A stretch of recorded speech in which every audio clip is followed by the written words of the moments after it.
Tomorrow, India's largest platform for entrepreneurs. I'm Sunanda Jaiseelan. You're joining us for a week-long special series that we're calling India at 75. Looking forward to the next 75 and more years of entrepreneurship, and also what lessons we've learned from the previous 75 so far as India's independence is concerned.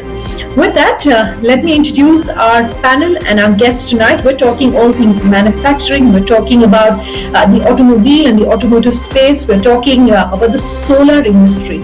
All things new, exciting, hot as we're looking forward. Let me introduce then our guest tonight. First up, Gyanesh Chaudhary, MD, Vikram Solar. We also have Sanjay Kapoor, Chairman, Sona Comstar.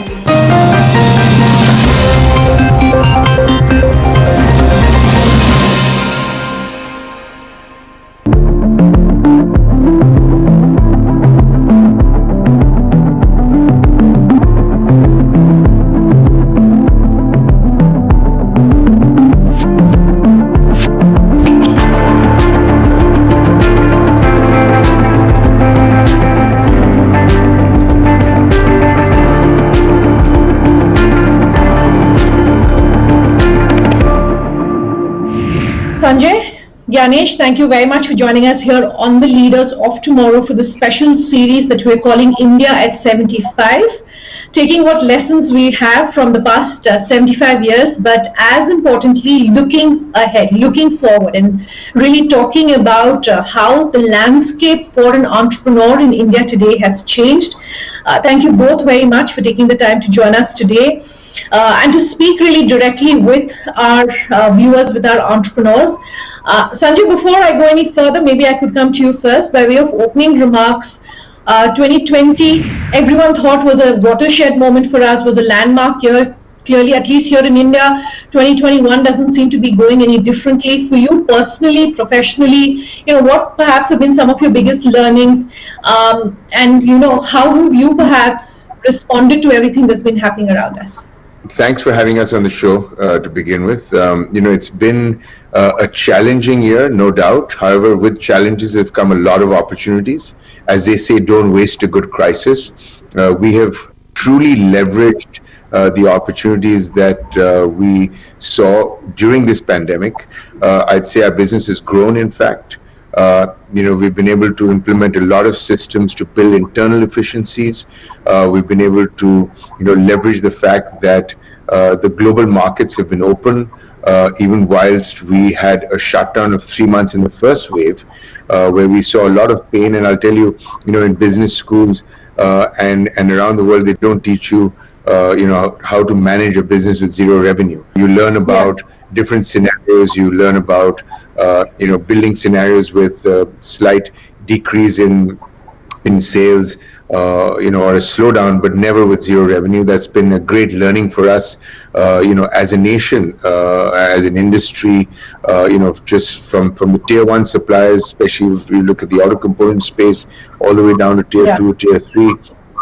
There's been a great camaraderie in terms of bringing together the entire supply base, the supply chain, especially in the automotive industry, a symbiotic relationship between the OEMs and the supply chain, which is truly sort of come out in this pandemic. So I'd say this pandemic, has brought opportunities. Companies that have leveraged the opportunities have really been successful, and more so, we've seen less bloodshed as opposed to what we saw 2008, 2009, because I think companies are built in a more robust manner.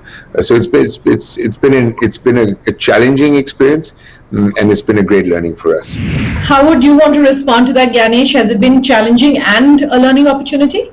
Oh, absolutely. Sanjay said it right. I think, I have a term that I've been using for the last whole year, and it's like, you hear of black swans, and then this was a mother of black swan as an event. Nobody had factored any of this in their spreadsheets or in their calculations that something like this is going to happen. I think the world, while it grappled with the medical side of things, I think the businesses had to make sure that we were keeping the lights on. All of this was great learning. I think for organizations which were high on the digital scale with respect to how they operated and how they did business.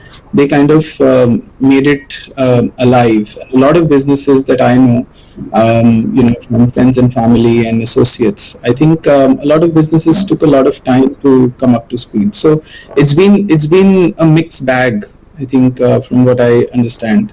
Ganesh, I want to go back to an announcement that you made not too long ago, making you one of the largest when it comes not just to India, but the world. And, really picking up on something that Sanjay said, that using basically this crisis as an opportunity. And for the renewable energy space, how are you ensuring that you've quickly turned around perhaps some of the opportunities that you saw? I'd like for you to, the top 2 or 3 things that you as a company have ensured that you are daily, monthly, yearly, so that you are perhaps constantly innovating, you're staying agile in an industry that's changing so fast.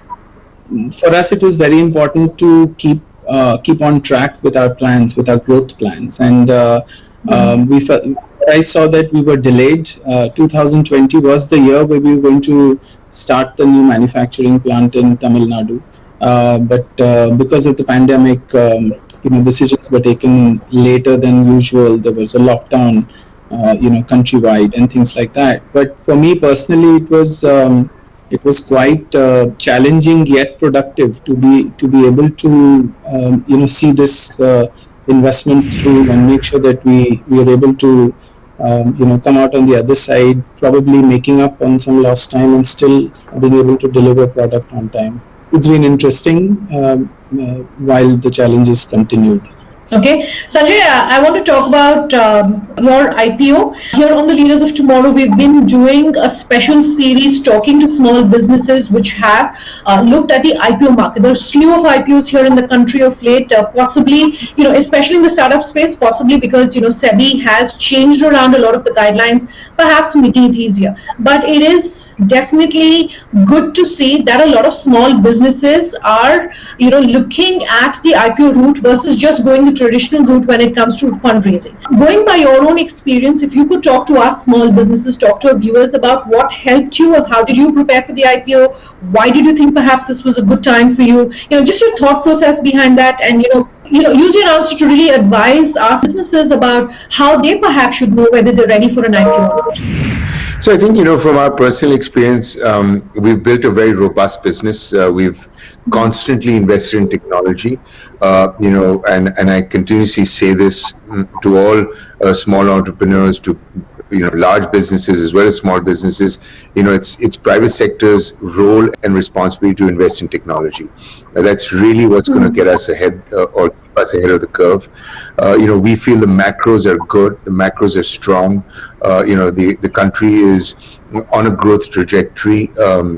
Whilst we will have, ups and downs and cycles, those are very, very normal. The macros of Indian businesses are good. I feel that, we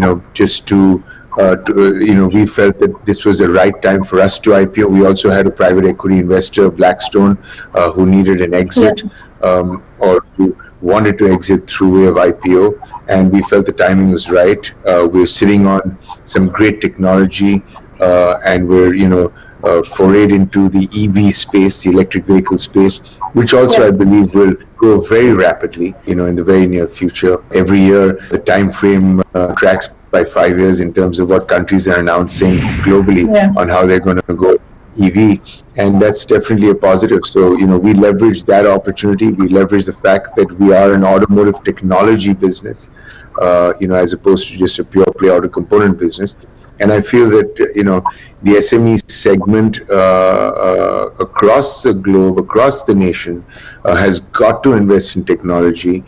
In the automotive space in particular, when we began our businesses, we all started with joint venture partners, and we brought in joint venture partners for the pure reason that we needed technology.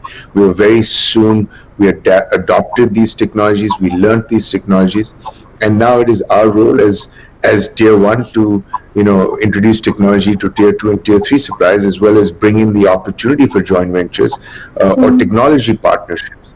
And again, I can't stress enough how important technology is for the future. Gentlemen, I have to take a quick break on that note. We're back in just a moment.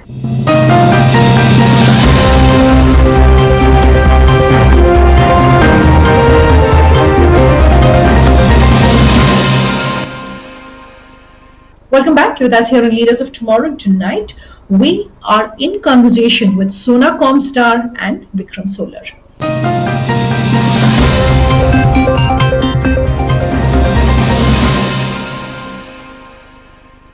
You were saying EV, Sanjay. I just want to come back to that. As part of our India at 75 series, we also spoke with Dr. Pawan Goenka, asking him about his views as far as electric vehicles are concerned. No surprises what his answers were. I noticed about 14% of your revenue at the moment comes from the electric vehicle space. My question really is for an entrepreneur who's perhaps in the auto space. Could you talk to them about where perhaps you're seeing business headed? How do you think perhaps India will tap into this opportunity and be able to really ride this green and this clean wave as far as electric vehicles go? Yeah, so we're seeing it in the two-wheeler and the three-wheeler industry. It's rapidly changing. The two-wheeler industry is, I think, 21 million vehicle market, whereas a very small percentage of that today is electric. However, we're seeing this change. It's going to be driven by regulation as well as consumer demands, and we're seeing this globally. So it's not something that's unique to the world and not to India. This will happen in India. We must build the infrastructure. The ecosystem has to be built so that it, supports the EV or our foray into EV. I feel there are a lot of opportunities, while people feel that, ICE has more opportunities in EV, and this is a debate, a very long debate we can have. There are a lot of opportunities in EV for a lot of manufacturers, and again, if we ramp up with technology on partnerships, work in collaborations with each other, this is a way forward for the SME segment to also participate in this EV journey. Ganesh, Sanjay is saying opportunities. You've also spoken about the opportunities that are available in the solar manufacturing space, but you have stressed, and Vikram Solar has stressed in the past about the need to hike basic customs duty. For if you could put a wish list of sorts ahead of the government on the behalf of small businesses, on behalf of the solar industry, what would you like to tell them? How do we make this industry more competitive as one of the largest players in this space? What would you like to tell us? The watershed moment for India came when when the new government led by Honorable Prime Minister came into power, and this was back in 2014. Where the previous government had set a target of 25 gigawatt of solar installation by 2022. Yeah. The government came in and quadrupled it to 100 gigawatt, and now we're looking at 450 gigawatt by 2030, 2035. This is a huge number, and we're currently sitting at barely 10% of this, at about 42 gigawatt of installed capacity. The unfortunate thing is that there's a lot of imports. Currently, there's heavy dumping from China to about 80% of panels coming from China, and this is an opportunity lost going forward to be able to create a cohesive ecosystem which will probably cater to this entire demand going forward. That is what we as an industry and me personally have been spearheading at various initiatives by the government and private sector. The objective is to be able to cater to this entire demand from within India. India imported $2.1 billion worth of solar panels last year, and that cannot be continued. That cannot happen. So we need to change that. Okay, you were saying China, Ganesh, most businesses that we speak with about lessons and learnings from the first and the second wave is that our raw material supply in the country needs to be fixed. Have we learned for your industry, and Sanjay, this question is to you as well, perhaps have we learned to become much more self-reliant when it comes to raw material prices? Any advice, any lessons that you could give our entrepreneurs about how you've managed to make your own sourcing, robust, and what would you want to tell them?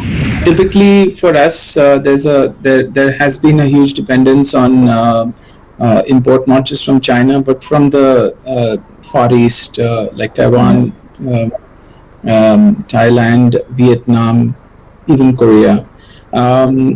This significantly changed in the last 1.5 years. We saw that there's a lot of entrepreneurship coming in from the domestic region, where people are investing in setting up manufacturing to see how we can mitigate, and create import substitutes. I see that happening more and more in the next few years, to create, as I said, this ecosystem which will help mitigate our import bills. You want to add to that, Sanjay? Yeah, from our perspective, the import content is not very high. Number one. Number two, we've been able to export to China, which has been a great opportunity for us. We're now supplying into China. Number three, we recently announced that we are working with an Israeli firm to develop a magnetless motor, which means that we will, reduce our dependence on rare earth materials, which are mostly mined in China. An opportunity like that will definitely revolutionize, the motor industry, and therefore completely bring down imports from China. So again, the China One Plus strategy has been very encouraging. I think the government has been very forthcoming in terms of the Atmanirbhar Bharat schemes. In terms of the PLI scheme, they've chosen certain industries for the PLI scheme, and the automotive industry is part of that, where 57,000 crores have been allocated towards, PLI and creating export champions. I think policies like this, laid out by the government, are very encouraging, and are definitely going to help us in terms of building that base, that manufacturing base in India, and strengthening the manufacturing base in India. As we're running out of time on this panel, I do want to talk about perhaps what are the new skill sets which are going to be required, by the manufacturing space, by the auto component space, by the solar manufacturing space, because the way we work has changed completely. Sanjay, you were talking digital. Ganesh, do you want to add to that? How has it changed? What has changed? What is your advice for an entrepreneur to say in the next 5 to 10 years? This is perhaps, these are the skill sets that are going to become even more crucial. Maybe I could come to you first on this, Sanjay. So I feel, with manufacturing industry 4.0 is very, very sort of essential almost, because what's going to happen is, as we automate and introduce industry 4.0, we're going to become competitive. Other companies and countries around the world are going to become more competitive. So our advantage of labor cost is not going to sort of last very long. So we're going to have to upskill, upgrade the skilling, and continuously skill. And companies are going to have to invest in skilling. Associations are going to have to invest in skilling. And I think this is, it's key. You're right. In terms of digitization, I mean, look at us today. We're constantly on Zoom, constantly on these video platforms where we're able to communicate without traveling, and that's a completely new normal. I feel going forward we will adopt the hybrid model, where we will spend time physically, but more so when we don't need to travel, it'll all be through digital platforms. And digitization has occurred so rapidly, which gives us the belief that anything is possible. What we had planned to do in 5 years, we've done overnight, because the pandemic demanded us to do that. So I feel that there is definitely a skill set required that is very different from what was in the past required, and therefore we're going to have to do a lot of skilling, and it's going to be a big business opportunity as well, and a responsibility of us as manufacturing and us as an industry to introduce skilling and upskilling across the board. Ganesh? Yeah, I completely see where Sanjay is coming from, and I think at Vikram Solar we've kind of within our industry we've been pretty much driving this from the front. A solar panel manufacturing plant, whether it is cell or module, it takes a lot of robotics into it. It's a lot of artificial intelligence, a lot of machine learning, and I think over the last few years we've really upped that game. Apart from bringing the costs down with respect to manpower, it's also brought in efficiency in terms of productivity, yield, and quality. I think at a manufacturing shop floor, predictability is very, very important, and to be able to leverage all of these tools and deliver highest quality, I think that's what Atmanirbhar Bharat is about. We want to make sure that we are able to make in India and make the best in India for the world. On that note, thank you both once again for taking the time to join us here on the Leaders of Tomorrow. Thank you so much. All right, completely out of time this panel. Thank you so much for watching. If you have any feedback for us, our contact details coming up on the screens as we speak. Thanks for watching. Have a good night.